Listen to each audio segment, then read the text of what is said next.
We all know the story of Dante's Divine Comedy, and how when going through Inferno he faces the 9 layers of hell. But what happens when you take the Inferno and place Dante as a lone survivor in space? Well, we're about to find out in Dantes Descent.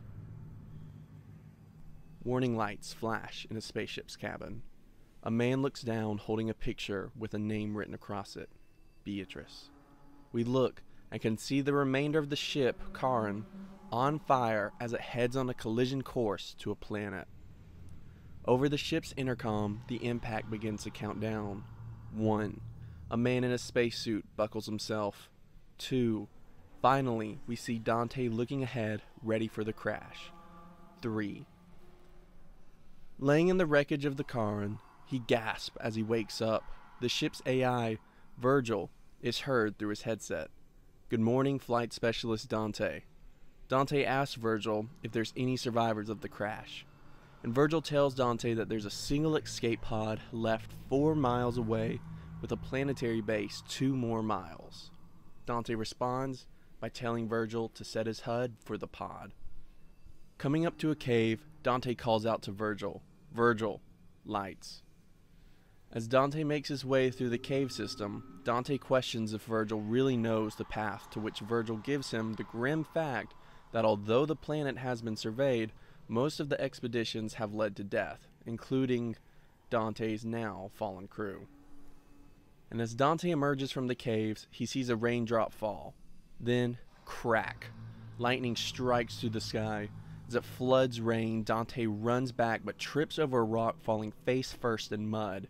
While getting up, a rabid dog-like creature starts chasing Dante across the planet. Reaching the end of the cliff, Dante leaps across and grabs the edge, only for the rock side to give way, leaving Dante falling across rocks within the ravine and snapping the bone in his leg until he finally hits the bottom and passes out.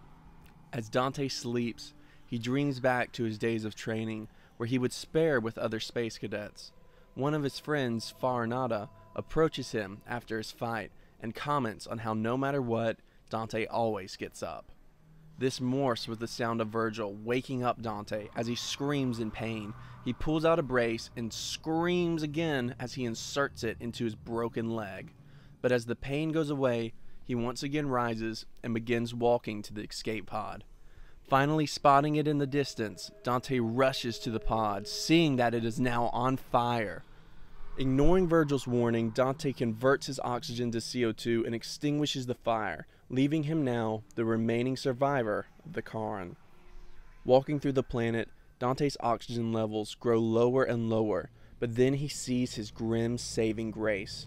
He runs up to the old dead body of a fellow astronaut with a self-inflicted gunshot wound and replenishes his oxygen levels. But as he walks away, Virgil warns him that the old air is unstable and could cause side effects, but it's too late. Dante is already hallucinating as he turns around and sees his wife Beatrice standing before him. Beatrice tells Dante to stop fighting and to give up, that he won't make it to the base, and for a moment, he does. He closes his eyes and takes in the peace, only to realize that she's not real, and then he forces himself awake. Dante gets up and finally sees the base in the distance, with the only thing standing in his way being a frozen lake. As Dante walks across the lake, he begins to feel the ground shake when suddenly a giant fur-covered beast breaks through the ice.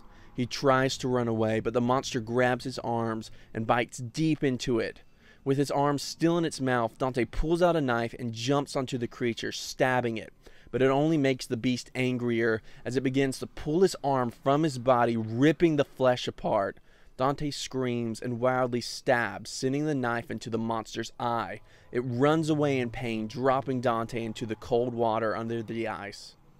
Now washing ashore, Dante lays still as Virgil prepares to delete himself to save power and keep Dante alive.